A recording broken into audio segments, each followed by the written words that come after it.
एक बार भगवान बुद्ध किसी नगर से गुजर रहे थे। तभी अचानक उनकी नज़र एक कपड़े के व्यापारी पर पड़ी। वो व्यापारी बड़ा ही दुखी और हताश नजर आ रहा था। बुद्ध कुछ आगे आए और आगे आकर उस व्यापारी के पास गए और उस व्यापारी से पूछा, तुम इतने उदास क्यों हो? अगर तुम्हें कोई चिंता है तो मुझे बताओ, हो सकता है कि मैं तुम्हारी कुछ सहायता कर सकूं। कपड़े के व्यापारी ने भगवान बुद्ध को प्रणाम किया और बड़े ही आदर से दुकान के अंदर बुलाया। और फिर उस व्यापारी ने भगवान बुद्ध से कहा, जब से मेरी पत्नी की मृत्यु हुई है तब से मेरे घर पर मेरे छोटे बेटे की देखभाल करने वाला कोई नहीं है। इसीलिए मैं हमेशा उसे अपने साथ दुकान पर लेकर आता हूँ। लेकिन दुकान पर आने वाले हर ग्राहक की पगड़ी को उछालकर वह फेंक देता है और कभी कभी तो उनका झोला ही उठाकर बाहर फेंक देता है। मैंने इसे बहुत बार समझाया, हर तरह से समझाने की कोशिश भी की, पर ये समझने को तैयार ही नहीं है। और इसकी इन हरकतों की वजह से मेरे सारे ग्राहक अपने आप को अपमानित समझकर वापस चले जाते हैं।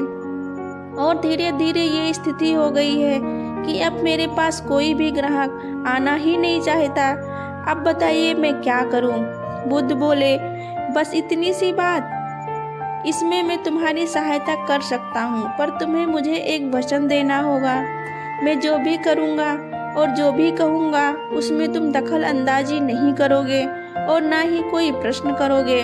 तब व्यापारी ने भगवान बुद्ध को वचन दिया और कहा, आप जैसा आदेश करेंगे वैसा ही होगा। अगले दिन भगवान बुद्ध पगड़ी पहनकर उस दुकान पर आए और एक ग्राहक की भांति आकर वहाँ पे बैठ गए। तभी व्यापारी का बेटा आया और उसने भगवान बुद्ध की पगड़ी को उछाल दिया।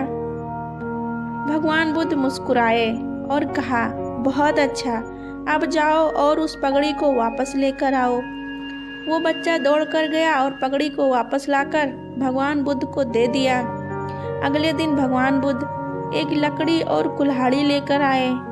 उस लड़के ने फिर से बुद्ध की पगड़ी को उछाल दिया। बुद्ध ने उस लड़के को कुल्हाड़ी और लकड़ी हाथ में दे दी और कहा, जाओ इस लकड़ी को काटो। व्यापारी को थोड़ा सा डर लग रहा था कि कहीं उसके बेटे को चोट ना लग जाए, लेकिन उसको अपना वचन भी याद था। 7 दिनों तक भगवान बुद्ध कोई ना कोई नया काम लेकर आते, उस लड़के से करवाते। शीघ्र ही वो लड़का भूल गया कि उसे किसी की भी पगड़ी उछालनी है।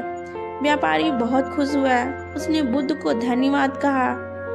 अगर हम अपने मन को अपने हिसाब से काम नहीं करवाएंगे तो मन अपने हिसाब से काम करेगा।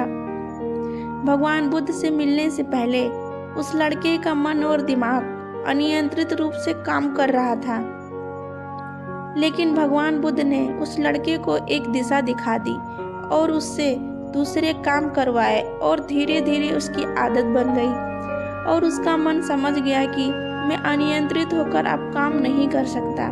मन को वश में करने के लिए हमें मन को अपने हिसाब से चलाना होगा, ना कि मन के हिसाब से चलना होगा।